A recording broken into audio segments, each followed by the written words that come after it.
Respecto de la presidencia del Tribunal Constitucional.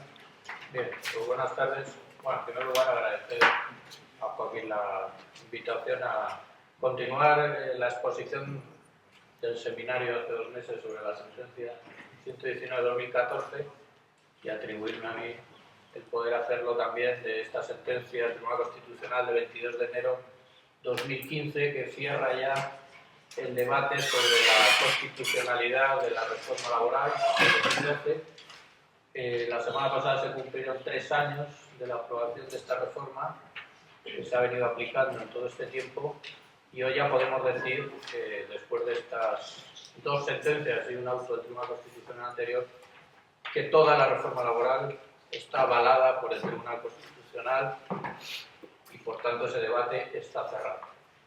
Yo voy a comentar la sentencia del Tribunal Constitucional de 22 de enero de 2015, poniéndola en diálogo, por supuesto, con la anterior, sobre 2 bloques que constituyen la esencia de la doctrina constitucional de estos pronunciamientos. Uno se refiere a la negociación colectiva y otro al despido.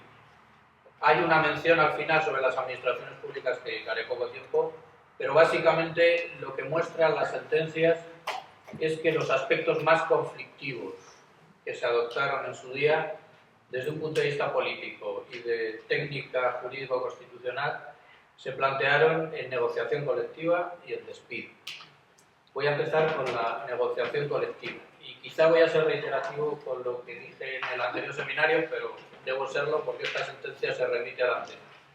La negociación colectiva, después de esta sentencia, tiene, me atrevo a decirlo, lo dije en el pasado seminario, lo digo ahora, una nueva doctrina constitucional.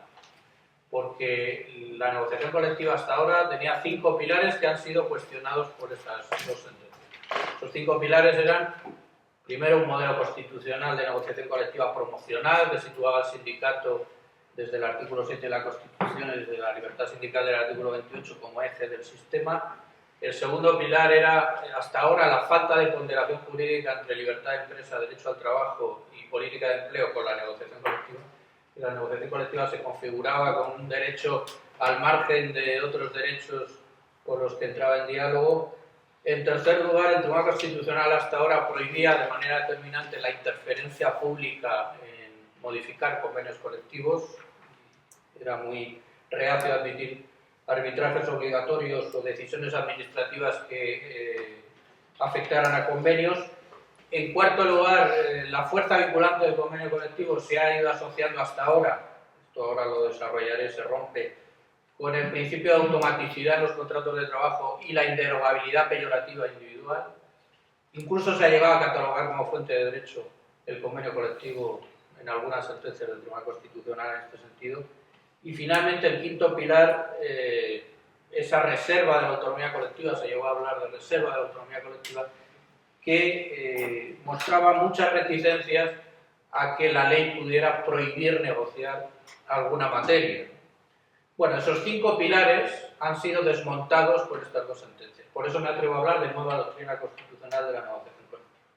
En primer lugar, frente a la doctrina clásica que entiende que hay un modelo constitucional de negociación colectiva que gira sobre el sindicato y la libertad sindical, la sentencia 119/2014, a la que se remite ahora, no podía hacerlo de otra manera, la de 2015, afirma de manera categórica que no existe un modelo constitucional de negociación colectiva, que el sistema es de configuración legal, que el artículo 37 de la Constitución se limita a reconocer la libertad de negociación colectiva y la fuerza vinculante de los convenios, pero que de ahí, en conexión con el 28 y el 7 de la Constitución, no se puede deducir un modelo constitucional promocional del sindicato que ponga en duda algunas medidas, como las que se adoptaron en la reforma laboral de 2012, que, por decirlo así, quita poder a la negociación de los sindicatos. De este modo, se avala la constitucionalidad de la prioridad aplicativa del convenio colectivo de empresa respecto al del sector en las materias del artículo 84.2, entendiendo que no se impone ninguna unidad de negociar, que no se prohíbe negociar en los sectores, que se permite, por supuesto, y además tienen prioridad para ello, que las secciones sindicales negocien en las empresas y que en ningún caso esta medida del artículo 84.2 está vulnerando ese principio de libertad de determinación de la unidad de negociación, y sobre la premisa de que en la Constitución no existe una prioridad de los convenios negociados por sindicatos en el ámbito sectorial respecto a convenios negociados en las empresas por sujetos no sindicales, pese a que la representación unitaria no está reconocida en la Constitución, tan solo en el artículo 121.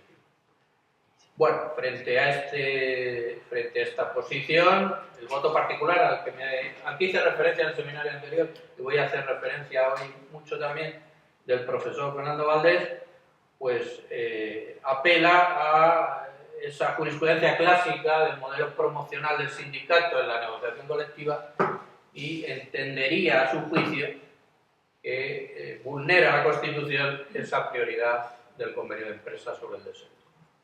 Queda claro, por tanto, que ese primer pilar de la jurisprudencia clásica constitucional es sustituido por este nuevo de modelo abierto y prácticamente configuración legal del sistema de negociación colectiva, que lo desconecta sustancialmente del papel hegemónico que han tenido hasta ahora los sindicatos, sobre todo a niveles sectoriales, en la negociación colectiva. Y queda avalado el artículo 84.2. La sentencia del 22 de enero del Fundamento Jurídico 6 reproduce estos argumentos que fueron elaborados en la sentencia 119 de 2000. Respecto al segundo pilar, lo que hace claramente estas dos sentencias es poner en diálogo, y lo hace además de manera muy sustantiva, el derecho a la negociación colectiva del artículo 37 con los derechos al trabajo, la libertad de empresa y la política de empleo. Es decir, los artículos 35, 38 y 40 de la Constitución. Existe una técnica jurídica en ambas sentencias que ponen en diálogo y en ponderación, bajo el juicio de proporcionalidad sobre todo, el derecho a la negociación colectiva y la fuerza vinculante de los convenios con estos tres derechos. Y en ese sentido se inaugura una nueva doctrina constitucional que modula los efectos y el propio derecho de la negociación colectiva con criterios de razonabilidad, adecuación y proporcionalidad respecto a medidas que han limitado ese derecho a la negociación colectiva. Sobre todo, dos, la prioridad aplicativa del convenio de empresa, que queda reforzada desde este punto de vista, porque entiende el Tribunal Constitucional que es plenamente legítimo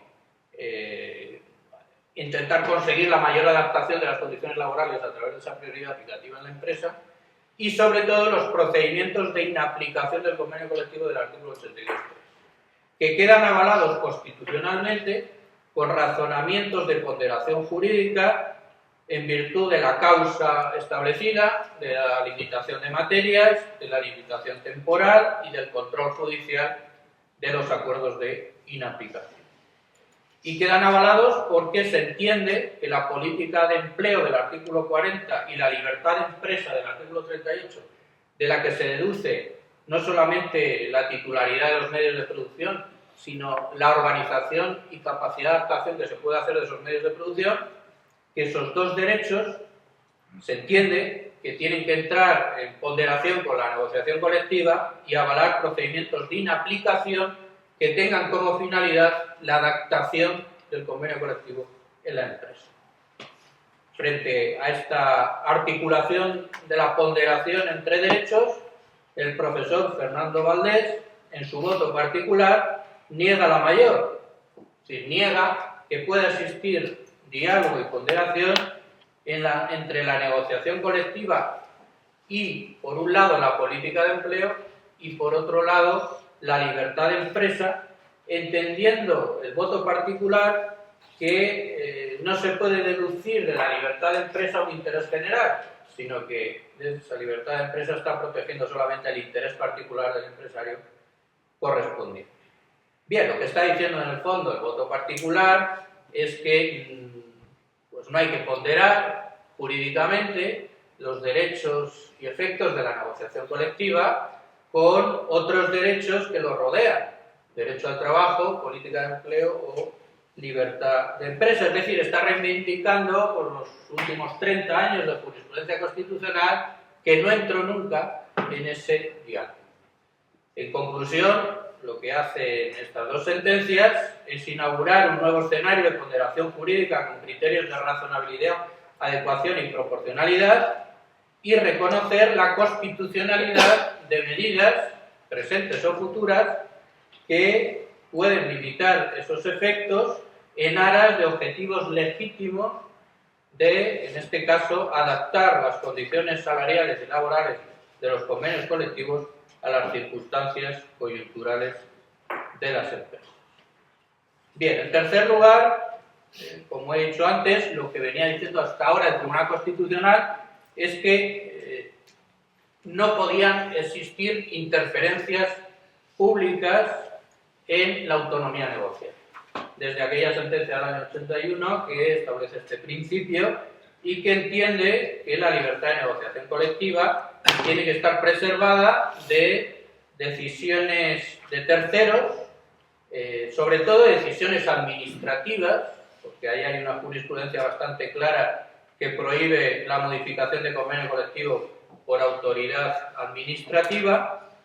Y frente a esa jurisprudencia, lo que vienen a decir ahora estas sentencias, sobre todo la 119 de 2014 y lo reitera la de 2015, es que se admiten fórmulas de inaplicación de convenio por tercero siempre que de nuevo superen ese juicio de ponderación con la libertad de empresa, el derecho al trabajo y la política de empleo, entendiendo que queda justificado el artículo 82.3 en la solución final de la decisión de la Comisión Consultiva Nacional de Convenios Colectivos, organismo tripartito, si existe desacuerdo y una de las partes exista esa decisión, porque es una decisión ponderada, razonable, adecuada y proporcionada al fin buscado de la adaptación de los convenios a la realidad de las empresas.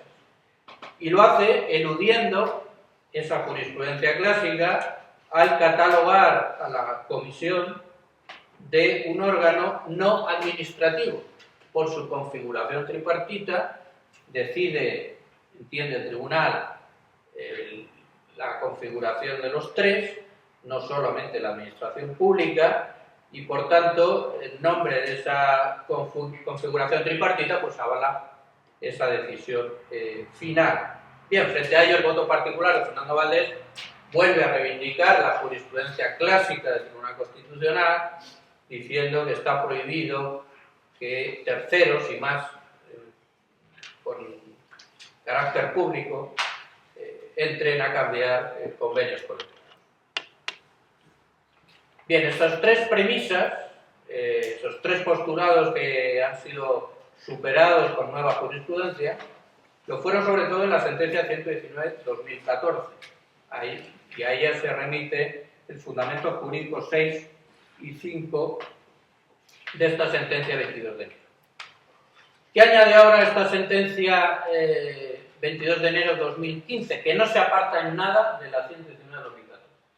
Incluso el voto particular también lo subraya con esa palabra de exceso de servidumbre argumental, con una sentencia 2 meses anterior. Los ponentes son diferentes, pero la sentencia reproduce prácticamente el contenido del anterior en estas tres cuestiones. Bueno, ¿qué añade? Bueno, pues añade dos cuestiones. Añade la ruptura de los dos pilares que he dicho antes. Por un lado, la fuerza vinculante del convenio colectivo y por otro lado, esa presumible reserva de la autonomía colectiva que prohibiría prohibiciones legales de negocio. Y me voy a detener más en estos dos puntos, que son la novedad de la sentencia. Respecto a la fuerza vinculante. Bien, como he dicho antes, la fuerza vinculante en una jurisprudencia clásica venía siendo asociada con la automaticidad de los contratos de trabajo y la inderogabilidad peyorativa de las condiciones convencionales y implícitamente, por tanto, prohibía la modificación unilateral del empresario del convenio colectivo. Incluso, recogiendo esa tradición tan singular normativista del convenio colectivo, pues algunas sentencias del Tribunal Constitucional venían a configurar el convenio colectivo, bien que Obiter dicta como norma jurídica. Bueno, pues ¿qué hace ahora el Tribunal Constitucional en esta sentencia? Pues rompe, a mi juicio, toda esa doctrina y abre las puertas de una nueva configuración de la fuerza vinculante. Y lo hace en 3 pasos. Primer paso, y leo literalmente: la Constitución no impone la adopción de una concreta opción de fuerza vinculante. Eso lo dice la sentencia. Eso es un cambio y un giro sustancial. La Constitución no tiene un modelo de negociación colectiva, por tanto, no tiene tampoco un modelo de fuerza vinculante. La fuerza vinculante es de configuración legal y la ley ha decidido, en convenios estatutarios de eficacia general, dar unos efectos, mientras que en convenios extraestatutarios de eficacia limitada, darles otros efectos. Al fin y al cabo, lo importante es que queda abierta la puerta a opciones legales de dotación de efectos de esa fuerza vinculante, porque la Constitución no tendría un determinado modelo. Segundo paso, toda negociación colectiva es manifestación del artículo 37 y participa de esa fuerza vinculante. Por tanto, también con esta sentencia quedan desterradas todas aquellas tesis que pretendían que solamente fueran viables jurídicamente negociaciones avaladas por la ley. Y además lo hace unificando los instrumentos, es decir, el artículo 37 reconoce la negociación colectiva, todo lo que provenga de la negociación colectiva está en el artículo 37, es decir, los convenios estatutarios, los convenios extraestatutarios. Y no se diferencia por fuerza vinculante, lo cual tiene cierta lógica, porque si no hay un modelo de fuerza vinculante, pues tampoco se va a diferenciar entre fuerzas vinculantes de los productos que emanan de esa negociación colectiva. Modelo abierto. Y en tercer lugar, ¿qué hace? Pues lo que viene a decir es, puesto que no existe un modelo de fuerza vinculante, y deduzco, por tanto, que esa fuerza vinculante tiene los efectos legalmente atribuidos, la labor del Tribunal Constitucional es justificar de manera objetiva y razonable en ponderación con otros derechos, volvemos a lo mismo, derecho al trabajo, libertad de empresa, política de empleo, la decisión legal legítima de los efectos atribuidos a la fuerza vinculante en un determinado instrumento de convenio o acuerdo colectivo. Y ahí aplica el juicio de necesidad, idoneidad y proporcionalidad de posibles efectos atribuidos a un convenio en su relación con los contratos de trabajo o en su relación con la decisión de la empresa, y si se supera ese juicio quedaría avalada la constitucionalidad, y si no, se entendería la opción inconstitucional. Y lo hace en el caso concreto de la modificación unilateral del empresario de los convenios colectivos extraestatutarios, que está reconocida en el artículo 41.4 de la Constitución. Y aquí queda una duda. Yo no sé si la sentencia se refiere solo a los convenios de eficacia limitada o se extiende a todos los instrumentos denominados por la jurisprudencia extraestatutaria, como son los acuerdos colectivos de empresa. No se mete en esa cuestión el Tribunal Constitucional. Lo que viene a decir el Tribunal Constitucional es que por el tipo del convenio, por la subsidiariedad de la decisión unilateral de la empresa tras previa negociación, por la causa legal y por el control judicial, quedaría avalado que un empresario unilateralmente modifique un convenio extraestatutario, porque ello también ello protege también la adaptabilidad de las empresas. De nuevo, el discurso que es el hilo argumental de toda la sentencia, la adaptabilidad de las empresas a su situación real, y con ello se evitaría destrucción de empleo. Con lo cual, y hago un paréntesis, luego haré mis valoraciones personales, que por tanto la sentencia se da realmente una paradoja, ¿no? Porque parece que la modificación de convenios extraestatutarios, que son una minoría muy residual en nuestro sistema, esa modificación evita destrucción de empleo. Bien, frente a ello, el voto particular del profesor Fernando Valdés pues reivindica la jurisprudencia clásica del Tribunal Constitucional, que ha venido diciendo que hay una prevalencia de la autonomía colectiva sobre la individual, que se impone a los convenios colectivos, a los contratos de trabajo y a las decisiones empresariales los efectos del convenio colectivo por su fuerza vinculante de automaticidad e indevolabilidad peyorativa, y ofrece también una dimensión sindical a esta cuestión, porque se entiende que la modificación unilateral de un convenio estatutario vulnera la libertad sindical al firmarse por sindicatos para sus afiliados. Y en ningún momento el voto particular apela a la naturaleza normativa del convenio colectivo. Eso también lo dice claramente el voto particular, con lo cual en ese punto coincide la sentencia y coincide el voto particular. Es decir, en ningún caso ni la sentencia ni el voto particular apelan a esa tradición normativista. Luego lo diré en mi valoración final, que parece ya superada claramente por esta sentencia. Lo cierto es, en síntesis, que queda avalada la modificación unilateral de convenios colectivos extraestatutarios, y lo que es más interesante, que abre un espacio para poder argumentar de cara a futuro nuevas relaciones inéditas hasta ahora entre el convenio, el contrato y la decisión empresarial. Porque este es un escenario que permite la argumentación jurídica de manera mucho más flexible que la rigidez de entender y asociar la fuerza vinculante con una fuerza normativa. Respecto al quinto pilar, he dicho antes que la jurisprudencia era muy reacia a admitir prohibiciones de negociación. Incluso se ha hablado de una reserva de la autonomía colectiva de segundo grado, que prácticamente lo podía regular todo, respetando la ley, pero que en virtud de la Constitución operaría como mecanismo autorregulador de cualquier materia por esa reserva de segundo grado. Bien, esta sentencia de alguna manera viene a romper este postulado, porque admite claramente la prohibición de negociar jubilaciones forzosas en los convenios colectivos, entendiendo, de nuevo, que la negociación colectiva es un derecho de configuración legal y que es posible prohibir negociar a los convenios colectivos si existe una justificación objetiva y razonable y vuelve a ponderar con la libertad de trabajo, en este caso con la política de empleo, para admitir ese tipo de prohibiciones legítimas. Y viene a decir, igual que se admitió en su día las jubilaciones forzosas por convenios colectivos, tenemos hoy que admitir la prohibición que hace la reforma de su negociación, porque ello protege la libertad de trabajar del artículo 35 y porque ello participa de una política de empleo, de prolongación de la vida activa, que podría estar en el artículo 40, y ello no resulta discriminatorio tampoco con el sector público, porque son ámbitos diferentes, el sector privado y público, de tal modo que quedaría plenamente legitimada esa prohibición legal de jubilación forzosa. Esto tiene interés en el problema práctico, pero en un planteamiento teórico lo tiene más, porque viene a decir que es posible establecer técnicas de ponderación, de nuevo, en medidas que prohíban negociar materias a los convenios colectivos.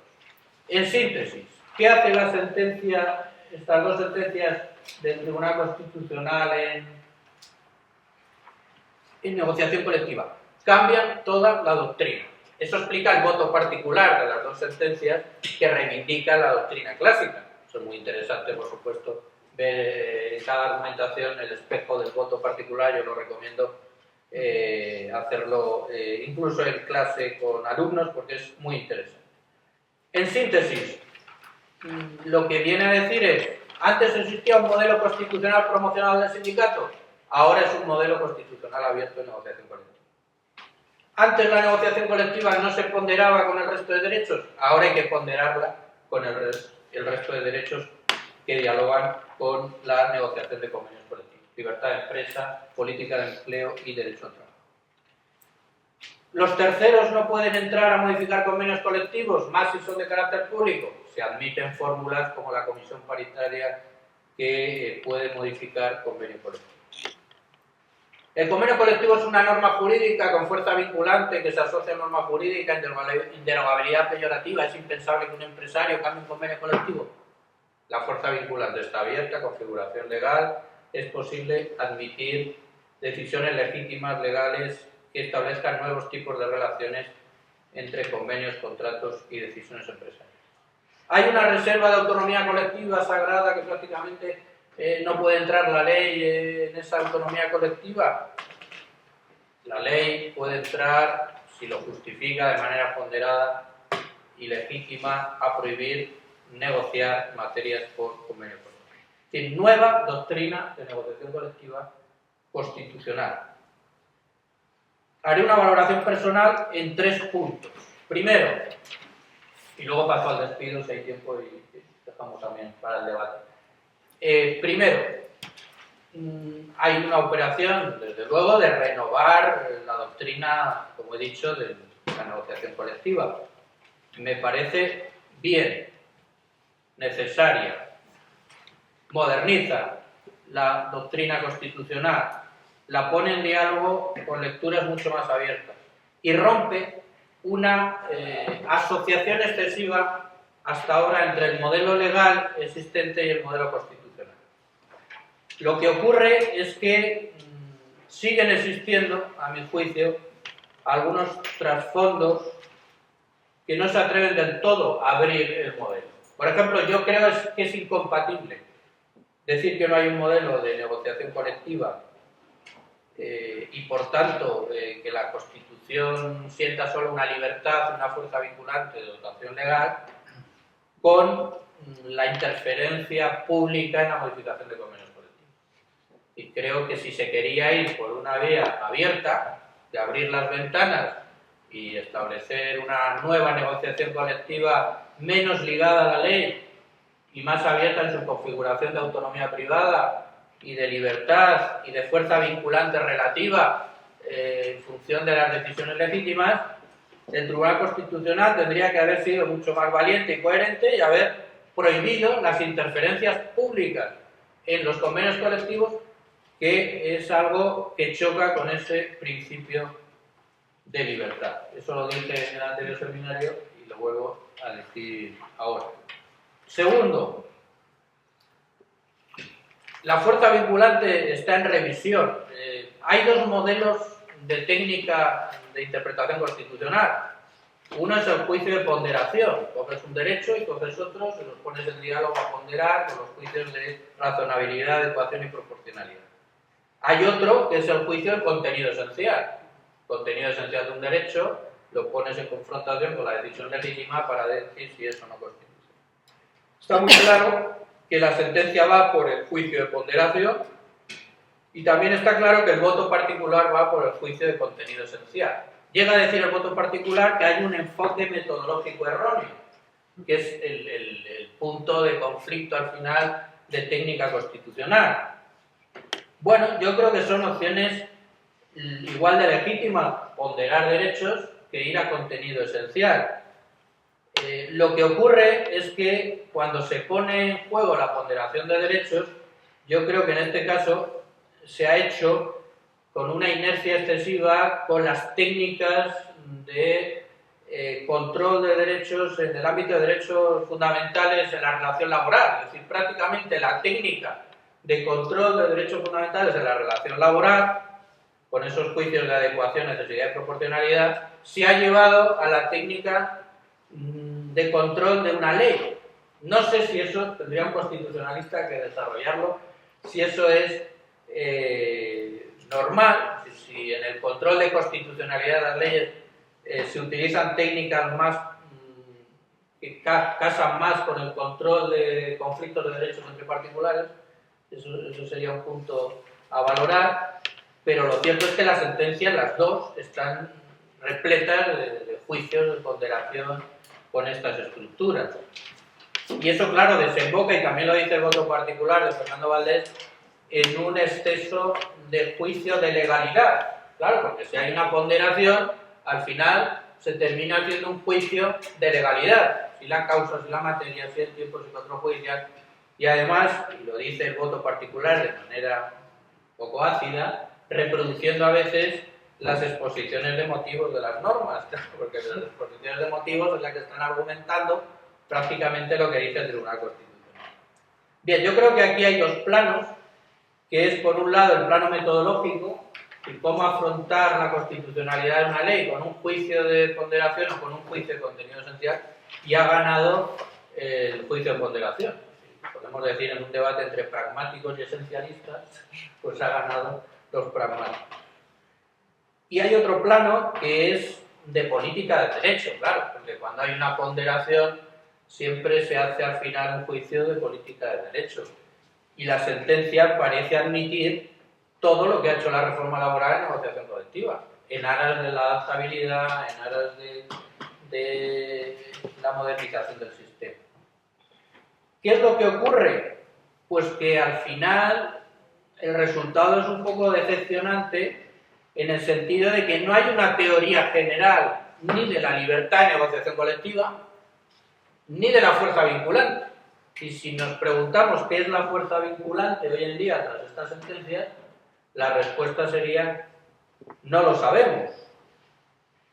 ¿Por qué? Pues porque el tribunal, la mayoría, los 9 magistrados de la mayoría, no han querido hacer una teoría del contenido esencial de la negociación colectiva, ni desde el punto de vista de la libertad ni desde el punto de vista de la fuerza vinculante. Y por tanto no les podemos pedir lo que no han querido hacer.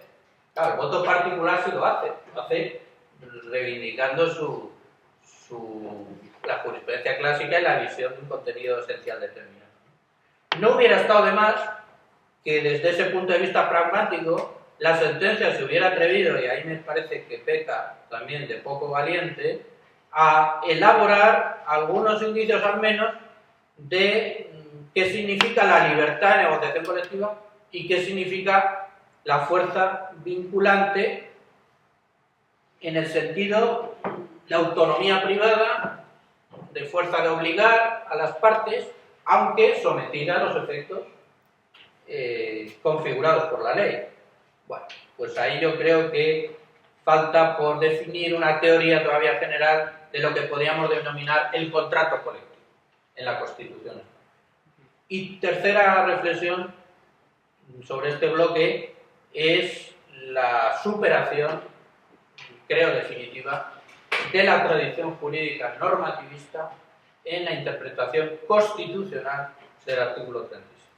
Algo que, bueno, a mí particularmente me da satisfacción porque, entre otras aportaciones de la doctrina, ¿no?, siendo una minoría, pues ha habido una corriente que siempre ha luchado contra este dogmatismo de la normatividad del convenio, y creo que se camina con estas sentencias del Tribunal Constitucional en esa dirección, y por cierto también con la del Tribunal Supremo, que no me voy a meter en ella, pero quedaría para otro seminario, si quieres también se puede organizar, porque la sentencia del Tribunal Supremo también va en el camino de la contractualización, en el camino de la noción contractual del convenio colectivo.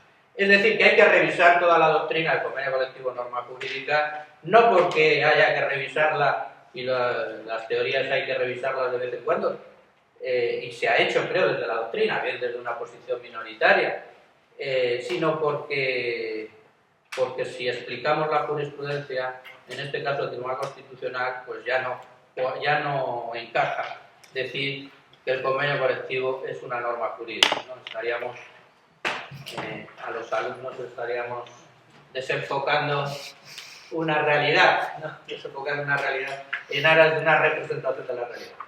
El Tribunal Constitucional, yo creo que a partir de ahora abre las puertas a la autonomía contractual privada y a efectos del convenio colectivo en clave de autonomía privada, que puede ser limitada o que puede ser configurada legalmente conforme a decisiones legítimas. Pero desde luego no hay una imposición de un convenio colectivo, norma jurídica en nuestra Constitución desde estas sentencias. Bueno, y voy al tema del despido, lo haré más rápido, porque aquí los razonamientos son bastante más sencillos. En el despido, lo que hace el Tribunal Constitucional en esta sentencia del 22 de enero de 2015, y en eso bebe de un auto anterior, 43-2014, que había ya resuelto un problema de salarios de tramitación, lo que hace el Tribunal Constitucional es confirmar la jurisprudencia clásica del Tribunal. Aquí sí que la confirma. Es decir, así como en negociación colectiva hay un vuelco, aquí hay una confirmación. Y esa jurisprudencia, sentencias 2281, 192-2003, 2094, viene a decir que del derecho al trabajo del artículo 35 se desprende un derecho a no ser despedido sin justa causa. Y lo pone en conexión con el convenio 158 de la OIT y con la Carta Europea de Derechos Fundamentales. Bueno, pues el Tribunal Constitucional en esta sentencia de 22 de enero de 2015, y lo hacía también la de 119 de 2014, reitera este postulado, viene a decir que ahí hay un límite constitucional claro, que es el derecho a no ser despedido sin justa causa, pero, y aquí es donde entra la sentencia, atribuye la regulación de las causas del despido, de los procedimientos y de los efectos prácticamente a la ley. Viene a decir que las causas, efectos y excepciones a ese despido causal son de configuración legal. Lo que no le impide, por otro lado, y así lo hace, tener que contrastar las exigencias de ese despido no causal con las opciones legales desarrolladas. Es decir, que siempre va a haber un control a la luz del artículo 35 del despido causal y de su configuración. Y lo hace en tres aspectos. Y lo digo rápidamente. Primero, el despido colectivo. Y leo, no puede afirmarse que la reforma laboral haya consagrado un despido no causal con arbitrio empresarial, porque existe causa justificativa, económica, técnica, organizativa y de producción. Lo dice claramente. Las causas definidas por la reforma laboral son de configuración legal y, por tanto, no vulneran el artículo 35. Luego hacen argumentos de si esas causas son más ciertas que antes, si la supresión de la razonabilidad no implica el control de la causa, hace una reflexión sobre el procedimiento de despido colectivo, sobre su control judicial. Bueno, frente a ello, el voto particular de Fernando Valdés viene a decir que la reforma laboral vacía la causa del despido y que, por tanto, atenta al artículo 35 al ser una decisión arbitraria y descontrolada del empresario a la hora de despedir. En segundo, la supresión de los salarios de tramitación. Pues viene a decir lo mismo el tribunal.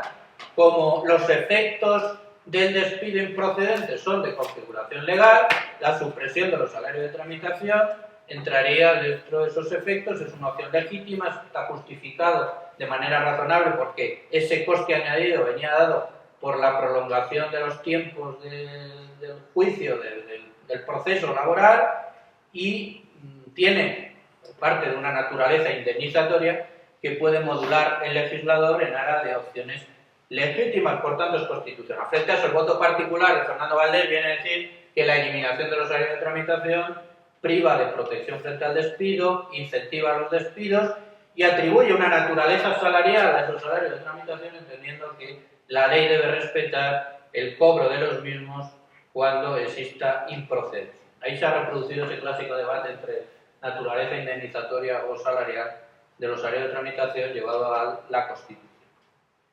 Y tercero, el periodo de prueba de 1 año del contrato de emprendedores, que es un despido libre, claramente, queda justificado de manera razonable, objetivo y proporcionado en aras a la política de empleo, la protección de las pequeñas empresas y una nueva configuración del periodo de prueba como la actitud de puesto de trabajo, en un tiempo donde la propia ley dice que se va a poner en marcha ese contrato, se está poniendo en marcha hasta que el desempleo baje al 15%, y por tanto ello supera el juicio de ponderación exigido con el artículo 35 y lo declara constitucional. Frente a eso, el voto particular viene a decir que el periodo de prueba del contrato de emprendedores es contrario al artículo 30. En conclusión, y entro ya en las valoraciones y ya acabo. Toda la normativa de despido es constitucional. Despido colectivo, salario de tramitación, periodo de prueba en el contrato de emprendedores. Me parece voy a dar mi opinión personal, razonable las conclusiones de la sentencia. Sobre todo a la luz de la jurisprudencia ordinaria que está demostrando que el control de la causa es un control efectivo, que se sigue exigiendo proporcionalidad, razonabilidad, adecuación de la causa a las extinciones, todo eso es conocido. Por tanto, me parece que la sentencia, aunque no lo menciona ni el voto particular tampoco, no pueden permanecer ajenas a toda la jurisprudencia de la doctrina de la Audiencia Nacional o ya jurisprudencia del Tribunal Supremo, que muestra que la reforma laboral ni mucho menos dejó al arbitrio los despidos, sino que hay un control de causa, de procedimiento y de efecto. En segundo lugar, ¿qué es lo que pasa? Pues volvemos a lo mismo, entre los pragmáticos y los esencialistas. El juicio de ponderación se ha realizado en el control de constitucional del despido y no se ha elaborado un contenido esencial del artículo 35, porque no lo ha querido hacer el Tribunal Constitucional. Entonces yo me pregunto, ¿y qué significa no ser despedido sin justa causa? Porque eso podría haber sido elaborado por el Tribunal Constitucional. Eso significa que cualquier causa que diseñe el legislador podría quedar avalada por esa configuración legal, o existe alguna prohibición de algún tipo o alguna limitación de algún tipo a la hora de despedir, por ejemplo, no necesitar trabajadores por distintas razones. Y la otra gran pregunta estaría conectada con la compensación económica suficiente de los efectos del despido improcedente, cuestión en la que no entra el tribunal, pero que implícitamente hay que entender que si hay un derecho a no ser despedido sin justa causa, también habrá derecho a una compensación económica suficiente si se le despide a esa persona sin justa causa. Cuestión que el Tribunal Constitucional elude y que desarrolla más, porque es más esencialista el voto particular. En conclusión, la doctrina del Tribunal Constitucional en materia de negociación colectiva ha quedado totalmente transformada. La doctrina constitucional del despido, yo creo que ha quedado confirmada. Y, como última conclusión, lo que he dicho, aquí en el fondo lo que hay es un conflicto de metodología entre el juicio de ponderación y el juicio de contenido esencial. Y ha ganado el juicio de ponderación, ha ganado el punto de vista pragmático frente al punto de vista más esencialista. ¿Podría haber existido una apuesta esencialista renovada? Pues sí. Ojalá lo hubiera hecho el Tribunal Constitucional, pero no lo ha querido hacer. Se ha quedado en el juicio de ponderación y en ese sentido resulta un poco decepcionante pues estas prácticamente 200 hojas de doctrina constitucional que yo invito a leer, tanto del Pleno como del voto particular, e invito a que se utilice en docencia. Muchas gracias.